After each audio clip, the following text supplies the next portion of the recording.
It is currently week number 9, episode 9 of growing underneath the Spider Farmer SF1000 grow light. And it is doing quite well with this golden zucchini plant for just being 100 watts of light. Yes, that is a 6-gallon container that the zucchini is growing in, recirculating hydroponics.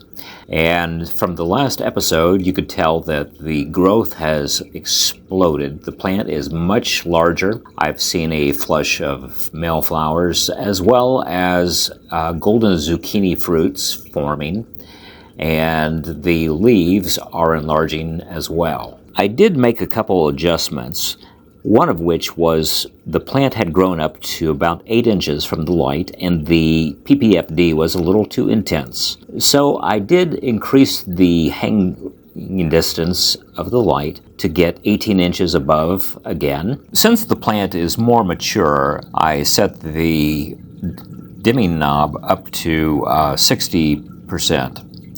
And that is currently giving me around 318 ppfd on the surface of the leaves below. The change in plant health has been very noticeable. And the root growth is also impressing me because it's continuing to put out new roots, looking quite healthy, and they are continuing to branch out. So as long as you have good root growth, you should have a good chance of having a wonderful plant growth. So always try to manage your roots.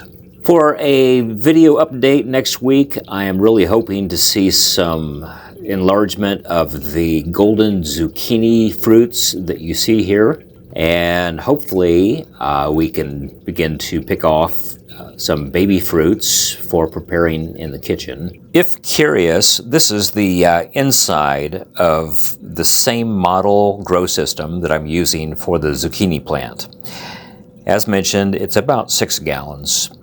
And this is one that I'm currently getting ready to clean up because I'm going to switch over from the last crop of cucumbers to something different.